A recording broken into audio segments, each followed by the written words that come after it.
Hello friends, मैं Sanjay Saini, financial consultant, आपका दोस्त, आज आपसे दोबारा मिल रहा हूँ एक नए विचार के साथ। अगर आप मेरे इस चैनल पर नए हैं तो मेरे इस चैनल को शेयर कीजिए, सब्सक्राइब कीजिए और बेल आइकन को दबाएं ताकि जो भी मैं वीडियो बनाऊँ सबसे पहले आप तक पहुँचे। आज हम बात कर रहे हैं इन्वेस्टमेंट की, रियल एस्टेट में। आज की डेट में सबसे हॉट टॉपिक है, हॉट इन्वेस्टमेंट है रियल एस्टेट। सभी लोग रियल एस्टेट में इन्वेस्ट करते हैं और रियल एस्टेट से जो रिटर्न है वो मैक्सिमम 2% 3% का होता है। हम जो रियल एस्टेट में इन्वेस्ट करते हैं वो हमें एक प्रॉपर्टी या दो प्रॉपर्टी या उससे ज़्यादा भी हम खरीद रहे हैं, लेकिन उससे जब हमें पैसे रिटर्न्स आते हैं तो वो तभी आते हैं जब वो सेल्स होती है।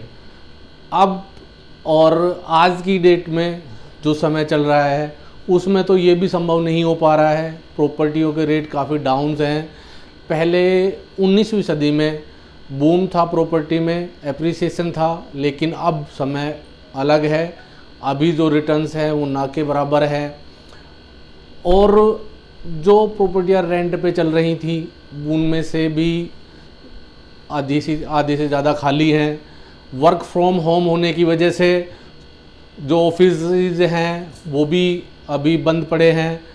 इससे और आगे भविष्य में भी शायद ऐसा ही हो, क्योंकि सभी इंस्टीट्यूट अपना खर्चा बचाने के लिए वर्क फ्रॉम होम पे ही ध्यान दे रहे हैं। उससे उनके खर्चे भी कम हो रहे हैं और उनको जो वर्किंग कर्मचारी है वो 24 घंटे ऑनलाइन उनके पास उपलब्ध है। तो हो सकता है आने वाले समय में यही रूटीन चालू रहे और ये भी संभव हो सकता है कि प्रॉपर्टी के रेट ज़्यादा इंक्रीज़ ना हो। तो हमें कभी भी सारी इन्वेस्टमेंट, अपनी सारी सेविंग्स एक ही बास्केट में नहीं रखनी चाहिए। जैसे कि ना तो सारा पैसा रियल एस्टेट में, ना सारा पैसा गोल्ड में, ना सारा पैसा बैंक में। इस तरह हमें हमेशा अलग अलग हिस्सों में अपनी इन्वेस्टमेंट करनी चाहिए।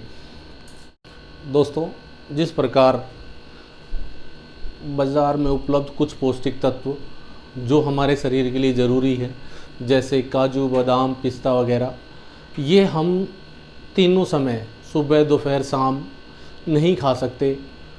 इसी शरीर की आवश्यकताओं को पूर्ति करने के लिए हमें दाल, रोटी, चावल, फल, सब्जियां आवश्यक होती है। उसी प्रकार ये एक संतुलित आहार है। उसी प्रकार हमारा पोर्टफोलियो भी एक संतुलित होना चाहिए। और संतुलित का मतलब है कि हमें सारे इन्वेस्टमेंट एक ही जगह नहीं रखनी चाहिए। हाँ, कुछ पॉइंट, जब तक हम स्वस्थ हैं सब कुछ सही सलामत है, जब तक ब्रेड विनर है हम बहुत कुछ कर सकते हैं। एक बात ध्यान रखिए, अगर हमारे साथ कुछ हो जाता है तो क्या हमारी पत्नी उस प्रॉपर्टी को संभाल पाएगी? क्या हर महीने रेंट इकट्ठा कर पाएगी? और उस प्रॉपर्टी को क्या वो सेल कर सकती है? बहुत से झगड़े प्रॉपर्टी के पीछे चले आ रहे हैं, इतिहास गवाह है। ज़मीन जायदाद के पीछे बहुत भारी युद्ध हुए हैं और परिवार खपे हैं। तो मैं आपसे कुछ चीज़ें शेयर करना चाहता हूँ। जैसे दोस्तों, हमें प्रॉपर्टी में इन्वेस्ट करना चाहिए, लेकिन एक लिमिट्स के अनुसार। प्रॉपर्टी से हमें रेंट आता है मोस्टली 2% 3%। इसी के साथ साथ हमें उस प्रॉपर्टी में इन्वेस्ट करना चाहिए जो हमारी आंखों के सामने है। उस जगह पे प्रॉपर्टी खरीदनी चाहिए जहां कम से कम हम साल में 2 बार या 3 बार पहुंच सके। अधिकतर शहरों में आज भी 60% प्रॉपर्टी है जो अनसोल्ड पड़ी है इन मेट्रो सिटीज़। इसी के साथ साथ 19वीं सदी में प्रॉपर्टी में बूम था, लेकिन आज की डेट में प्रॉपर्टी के डाउन बहुत कम हैं। प्रॉपर्टी जो बन रही हैं वो अधूरी पड़ी हैं। कुछ बिल्डर्स तो बैंकरप्ट हो चुके हैं तो दोस्तों आज हमें इन्वेस्ट करना चाहिए एक वर्चुअल प्रॉपर्टी पे। वर्चुअल प्रॉपर्टी का मतलब है जिसमें हमें अपना सारी चीज़ें क्लियर हो, लाइक ए पेंशन प्लान, उसमें हम अपना टाइटल क्लियर करें, उससे हमें एक रेगुलर इनकम हर साल मिलती रहती है।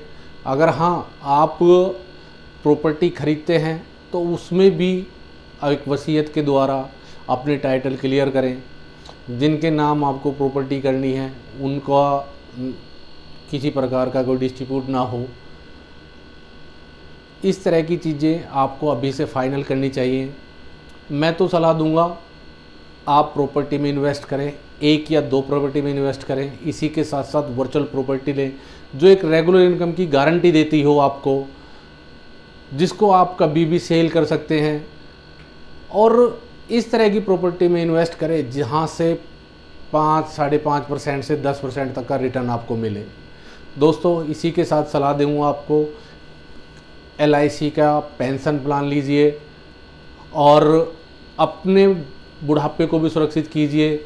आपके बच्चों के लिए एक सुरक्षित इनकम जनरेट कीजिए। इसी के साथ आपका धन्यवाद दोस्तों।